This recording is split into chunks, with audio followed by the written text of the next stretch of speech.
You want to learn how to sharpen, huh? Sure. Okay. Come over here.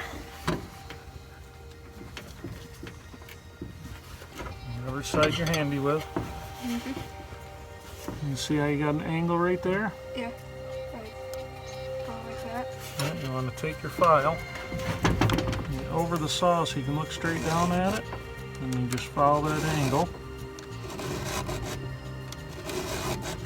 Now I just did 4 swipes with that. So you do 4 swipes the full length of the file. You see how I'm keeping the file right the same every time. That's what you do. Okay, you want to try one? Sure. You're going to hold the chain with your other hand. Here, I'll just make it easier for you. Yeah. Do you do 4 swipes for each one? Yeah, but see what you're doing when you're going through. You're rocking down. You keep it the same the whole way. I am. Yeah. Because if you rock it down, you're just going to round that over. So 2 more for this one. And then just follow the angle. Oh, that one's good. Go to this one.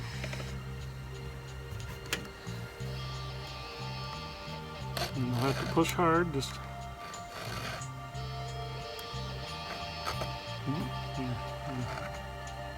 give back your hand off. And there you go. So you get more length. Come through. You hold it, and you just. So you're keeping the same all the way through. Yep. Now as you go, every tooth, just turn the file some.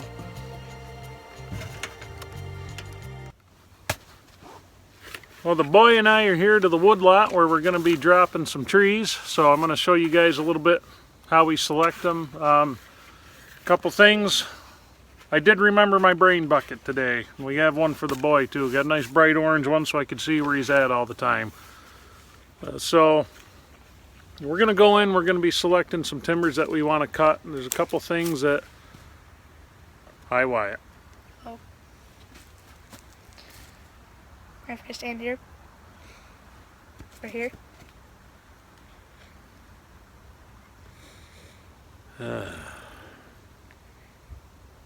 You took me. That's your fault.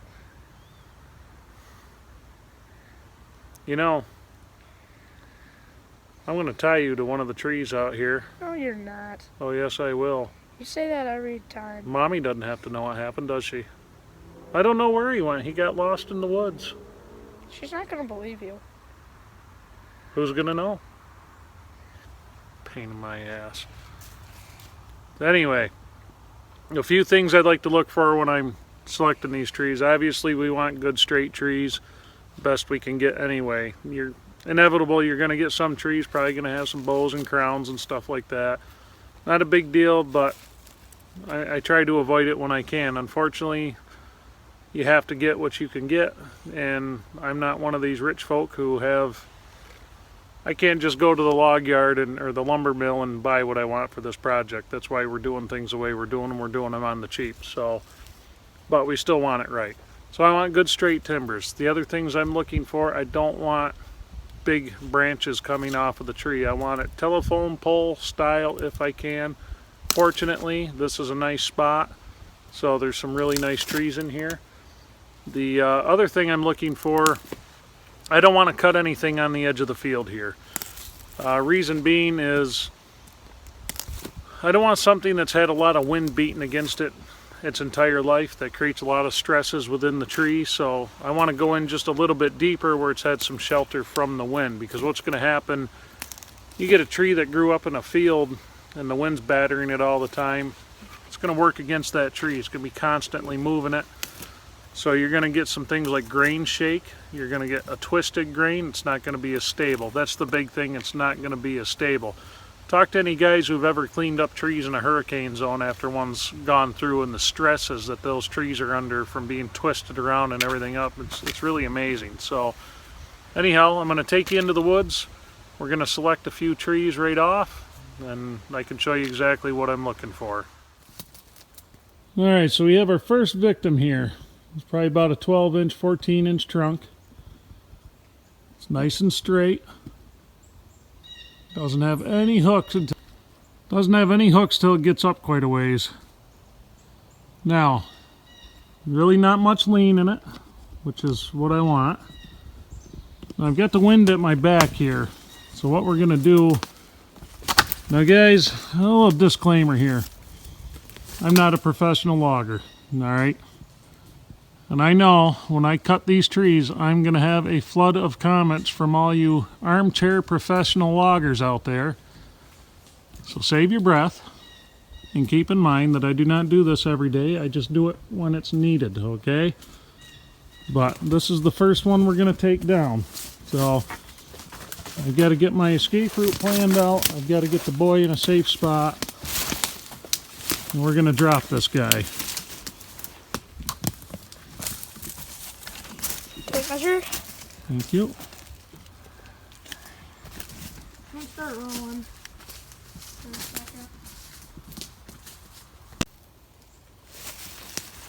There you go. That's a safe spot, bud. Wyatt. Hey, bud. Yeah? What are you going to do if something goes wrong and I get hurt? Dial 911. Where are the phones? Truck. Your pocket. There's one in my pocket and there's one on the tripod, my work phone, okay? Okay. So if something happens, you wait though. You wait until everything's... You wait until it's all done falling. If something, God forbid, happens, do not come over here until everything's stopped moving, okay? You understand? Because I would rather get hurt than have you get hurt, all right? So I just to have a plan, all right? Okay. Do you know where the nearest house is? No. Okay, it's right over. We drove right by it. That's the folks who own this land, okay? Okay. So remember, you just don't come anywhere. You stay right put where you are, okay? That way I don't want to have to worry about where you are when this thing comes down. Right now, you're far enough away that even if it came that way, it wouldn't hit you, all right? Now, and look up above you, too, when you're walking around. Look for dead branches, stuff that could be hazards. All right? Remember, you stay where I told you, bud. You just moved. I told you not to do that. You're all right. I see where you are, but do not leave that spot until this tree is on the ground. Do you understand?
There's the part I love about trying to cut trees into thick stands. The damn things sometimes get hung up, but I kind of had a feeling that was going to happen. We kind of scoped out another one. If worse came to worse, I could pull it into it. I was trying to come in between two trees. It's may not look it on the camera, but it's pretty thick in here. But this one's leaning the right way, a very slight lean. And I'm pretty sure I could drop it right into that one and take it right down. So let's see what happens.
Told you we could get it down. You know why I had you wait? Did you see all the branches coming down? No, well, when that goes through the trees like that, it brings everything down with it. So you can inspect. Boy, Daddy's out of practice. Yeah, you can come over, but I want you to look around you though.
Well, we got 11 or 12 logs out of what we dropped to take home.